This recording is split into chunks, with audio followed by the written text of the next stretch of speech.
नमस्कार, times news Silvassa में आपका स्वागत है।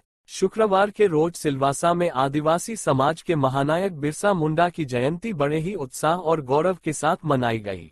इस अवसर पर भस्ताफलिया चौक का नाम बदलकर मोहन डेलकर चौक रखा गया। वहीं किलेवनी नाका पर बिरसा मुंडा की प्रतिमा पर माल्यार्पण कर उन्हें श्रद्धांजलि अर्पित की गई। इस भव्य आयोजन का नेतृत्व कांग्रेस के कार्यकारी अध्यक्ष प्रभु टोकिया ने किया, जिसमें दमन के सांसद उमेश पटेल, गुजरात के विधायक अनंत पटेल, चैतर वसावा और कई अन्य प्रमुख नेता व स्थानीय नागरिक बड़ी संख्या में शामिल हुए।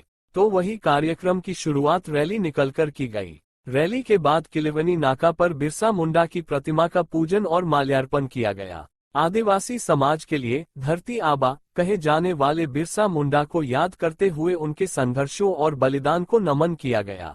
इस दौरान आदिवासी संगठनों और स्थानीय लोगों ने उनकी विरासत को सहेजने और उनके सपनों को साकार करने का प्रण लिया। जनसभा में उपस्थित नेताओं ने आदिवासी समाज के सामने आने वाली समस्याओं पर चिंता व्यक्त की और उनके समाधान के लिए ठोस कदम उठाने का आश्वासन दिया।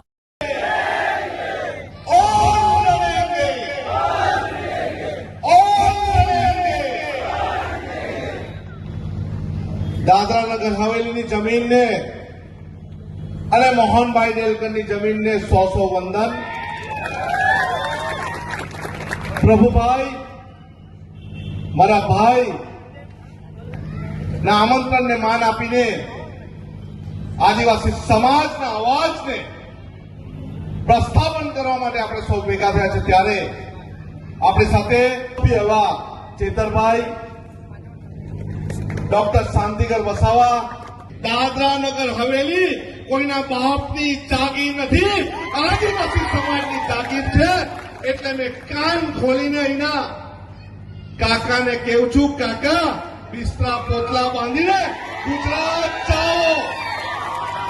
આ તમારા બાપની જાગીર નથી, આ નરેન્દ્ર મોદીની જાગીર નથી, આ આદિવાસી સમાજની જાગીર છે।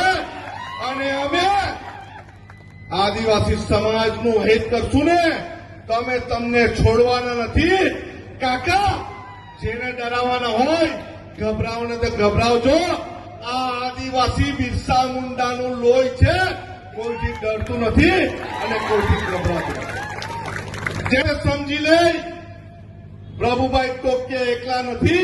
અહીંયા મંચ પર બિરાજમાન તમામ આગેવાનો પ્રભુભાઈની સાથે અને આદિવાસી સમાજની સાથે છે। અમને प्रणाम करता भी आवड़े छे, अमने टाटिया तोड़ता भी आवड़े छे। अने अहीना कंपनी वाला बारथी आवेला होय ने ए विचार से अहींया कोई नथी भाई, तमारो बाप अहींया बैठो छे अने आदिवासी समाज अहींया बैठो छे। तमे जो अमारा लोकोने नौकरी नथी आपवाना ने तो तमारी कंपनीओने भी तमारा गाममां ने तमारा विस्तारमां लई जाओ। अमने तमारी जरूर नथी। जरूर एवी कंपनी आपने अरे अमे तो धरती माथी एक कणी डांगर नाखीने लाखों कणी उपजावा वाला छे। तमारी कंपनी होय के नहीं होय, अमारी पासे अमारू जमीन छे, आदिवासी तत्व छे, अमे आदिवासी छे अने कणी कंसेरी माथी अमे जीवता छे। जीवता छे ने आपणे जीवता छे ने। उत्तर प्रदेश अमे नहीं बनायो, गुजरात अमे नहीं बनायो, महाराष्ट्र अमे नहीं बनायो। आ तमे बनावीने अमारा पर थोपायेली वस्तु छे। अमे तो आगे भी बोर्डरलेस थईने लग्न प्रसंग होय के रोटी बेटीनो अमारे तो गुजरात होय, महाराष्ट्र होय, मध्य प्रदेश होय, अमारे आदिवासी समाज तो रोटी बेटीनो व्यवहार छे। सामाजिक वस्तुओ तो छे अमारी वस्तु। तो केम नहीं के सामाजिक व्यवहारनी वात आवती होय त्यारे आपणे બધા ભેગા થઈએ છીએ। તો જ્યારે સમાજના હક અધિકાર અને આપણા પર શોષણ થતું હોય, ગરીબ હોય, શોષિત હોય, વંચિત હોય, જેની કોઈ જાતિ નથી, કેમ નહીં આપણે બોર્ડરલેસને અવાજ બુલંદ કરીએ અને કેમ નથી આપણે આ દિશામાં કાર્ય કરવું જોઈએ? આ વાતો લઈને હવે ચર્ચા કરીએ સાથે। તું વાત કરતા હતા પ્રશાસક પ્રફુલ પટેલની વસ્તુ પર। પ્રશાસક પ્રફુલ પટેલ દાદરા નગર હવેલી અને દમણ દીવના પ્રશાસક મહોદય પ્રફુલભાઈ પટેલ હું આ જાહેર મંચથી જાહેર નિંદા અને મુર્દાબાદ કરું છું।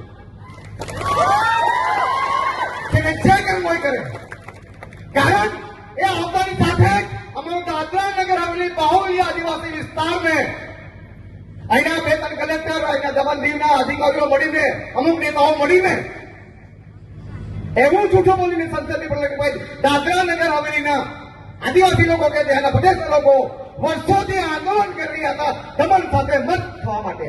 આ તદ્દન જૂઠું હતું અને આ જૂઠા રિપોર્ટના આધારે અમારે તાનાશાહી મનવાટિયા આ પ્રફુલ્લ પટેલના લીડરશીપમાં આપણે જોડીને છે એની હું જાહેરમાં નિંદા કરું છું. એનું મુર્દાબાદ એટલે કરું છું કે આ વ્યક્તિ આવ્યા બાદ એમના લીડરશીપમાં, એમના અગુવાઈમાં આપણે SS ભોળા સાહેબ જે સુસાઇડ ફેલ કરી દીધું. કેમ કરી દીધું આજ તો ખબર નથી. દાદાનગરમાં આદિવાસી સમાજના, કોપડી સમાજના આદિવાસી ક્લાસ 1 ઓફિસર એને સુસાઇડ કર્યું. આજ બી અમને ખબર નહીં એને સુસાઇડ કર્યું કેમ. એવું તો શું પ્રેશર આવી ગયું. સિગ્નેશ પટેલની વાત આવી. આપણી વચ્ચે મોહનભાઈ ડેલકર જેવા નેતા સુસાઇડ કરવા પડે. આજ સુધી ભલે એમનો પરિવાર ભાજપ સાથે જોઈન થઈ ગયા, પણ આજ સુધી સંસદની પટલ પર સ્વર્ગીય મોહનભાઈ ના નેતા, આપણા આદિવાસી નેતા, 7 ટર્મના સાંસદ અને દેશના સૌથી મોટા આદિવાસી નેતાઓનો આજ સુધી સંસદની પટલ પર 1 મિનિટની શ્રદ્ધાંજલિ નથી આપવામાં આવી. ભેદભાવ કરે છે ત્યારે અમને તમામ યુવાનોને આહવાન કરીએ છીએ, પક્ષ, પાર્ટી, ધર્મ, સંપ્રદાય કે સંગઠનો ભૂલીને આવનારા દિવસોમાં જો આપણે એક નહીં થઈશું તો આદિવાસી સમાજ આવનારા વર્ષોમાં ખતમ થઈ જશે. કરોડો રૂપિયાના તાઇફાઓ થાય છે. આજે પણ આપણો સમાજ સારી શાળાઓ માટે રોડ પર આંદોલનો કરે છે, સારા શિક્ષકો માટે રોડ પર આંદોલનો કરે છે, આપણા યુવાનો કાયમી નોકરી માટે આંદોલનો કરે છે, સારા રોડ રસ્તા માટે આંદોલનો કરે છે. તો ક્યાં સુધી આપણે આંદોલનો કરતા રહેવાના છે? આપણા મિત્ર પ્રભુભાઈ ટોકિયાએ કીધું કે અહીંના કલેક્ટર અહીંના લોકોને ખૂબ હેરાન કરે છે. મેં આપના માધ્યમથી કહેવા માંગુ છું, કલેક્ટર હોય, તલાટી હોય, SP હોય કે DSP હોય કે મામલતદાર હોય કે TDO હોય, એ પ્રજાના ટેક્સના પૈસા એમને પગાર આપવામાં આવે છે, પ્રજાના નોકર છે. જે દિવસે આ પ્રજા સમજી જશે કે જે પણ લોકો આપણા ટેક્સના પગાર લે છે એ આપણા નોકર છે, જે દિવસે આ પ્રજા જાણી જશે તે દિવસે આવા અધિકારીઓને પણ આપણે ભાન અવડાવી દઈશું. મિત્રો, કલેક્ટર કચેરી કોઈના બાપની જાગીર નથી. કલેક્ટર કચેરી કોઈના પેઢીની જાગીર નથી. એ તમારા ને અમારા જેવા લોકોની સેવા માટેની ઓફિસ છે. કેમ અમારા લોકોને જવા દેવામાં નહીં આવે? એના માટે પણ આપણે આવનારા દિવસોમાં જાગવું પડશે. આપણે જાગીશું નહીં. આ બાજુ પ્રભુભાઈ લડશે, પેલી બાજુ ઉમેશભાઈ લડશે, વચ્ચે અનંતભાઈ લડશે અને પેલા ખૂણામાં હું લડીશ. છૂટા છવાયા એકલ દોકલ રડતા રહીશું तो આપણો કોઈ ઉદ્ધાર થવાનો નથી. બધાએ ભેગા થવું પડશે. અને वो भगवान बिरसा मुंडा जी के जन्मोत्सव के उपलक्ष्य में मनाया जा रहा है। तो आज यहाँ पर भी दादरा नगर हवेली में बिरसा मुंडा जी के जन्मोत्सव का कार्यक्रम था, जिसमें हम सब जानते हैं कि ये जो जाने माने चेहरे हैं अनंत भाई और साथ में चेतर वसावा जी, और मुझे भी मौका मिला इनके साथ, तो ये सभी क्रांतिकारी रहे हैं। कोई पक्षी का बात नहीं है। हम सब जो समकक्ष विचारधारा वाले लोग हैं, उन्होंने सोचा कि एक मंच पर आने का वक्त है, क्योंकि अभी का जो समय है वो बहुत ही संघर्षपूर्ण समय है। हमारी जनता पर कितने अत्याचार और अन्याय हो रहे हैं वो आपके समक्ष ही है। तो हमारी जनता को हम विश्वास दिलाना चाहते थे कि हमारा जो समय विपरीत समय है उस पर हमारे साथी चेतर भाई वसावा हो, आनंद भाई हो या मैं खुद आपके साथ है। ऐसे कठिन समय में हम आपके साथ हैं। आप भी हिम्मत करें और एकजुट बने, और हमारी हक और अधिकार की लड़ाई में आप एकजुट बनकर आगे आए। हम आपके साथ हैं। પરપ્રાંતિયો આવીને અહીં નોકરી મેળવી રહ્યા છે, કંપનીઓમાં જઈ રહ્યા છે, ત્યારે અહીંના આદિવાસી સમાજ પર એક અત્યાચાર થઈ રહ્યો છે, અને રોકવા માટે અને આદિવાસી સમાજને બોર્ડરલેસ થવા માટે અને એક સૂત્રતામાં બંધાવવા માટે અમે ચેતરભાઈની સાથે, સાંસદ શ્રી ઉમેશભાઈની સાથે અને આદિવાસી એકતા પરિષદના આગેવાનો સાથે અમે બેઠા છે. જ્યાં પણ જરૂર પડશે આદિવાસી સમાજના હક અને અધિકાર માટે તે અમે લડશું. પરંતુ અહીં કોઈ અત્યાચાર થશે, અહીંના પ્રશાસક દ્વારા અત્યાચાર થશે, એ અમે ચલાવવાના નથી. અમે ક્રાંતિકારી બિરસા મુંડાજીના રસ્તા પર ચાલવાવાળા છે. અમે ઝૂકવાવાળા નથી, અમે લડવાવાળા છે. દાદરા નગરની ક્રાંતિકારી ભૂમિ પર આદિવાસી એકતા પરિષદના સાથીઓ દ્વારા ભગવાન બિરસા મુંડાની જન્મજયંતિની ઉજવણીનો કાર્યક્રમ રાખ્યો છે, ત્યારે અમને પણ આમંત્રિત કરવામાં આવ્યા છે. સાથે આનંદભાઈ, સાથે દમણના સાંસદશ્રી, તમામ લોકો આજે અમે એક મંચ પર આવ્યા છે. અને જે બિરસા મુંડા જે આદિવાસી સમાજની ધર્મની નીતિ, આદિવાસીની સમાજની જળ જંગલ જમીન પરના અધિકારો, પરંપરાઓ, રીત રિવાજો, એના માટે જે આજેથી પણ લગભગ 125 વર્ષ પહેલાં એમની જે લડત હતી, ઉલ ગુલાન જિંદાબાદ, અને એ જ લડતને, એ જ વિચારધારાને આવનારા દિવસોમાં આગળ ધપાવવા માટેના અમે પ્રયાસો કરીશું.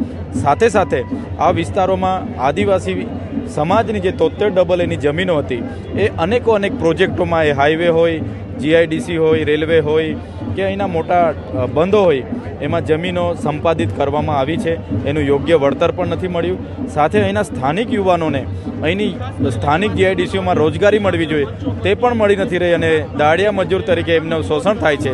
અને અહીંયા જે પ્રશાસન દ્વારા લોકો સાથે જે હેરાનગતિ થાય છે, આવનારા દિવસોમાં અમે એક મંચ પર બધા સાથે રહીને અહીંના લોકોને ન્યાય આપવા માટેના પણ અમે પ્રયાસ આવનાર ભવિષ્યમાં કરતા રહીશું.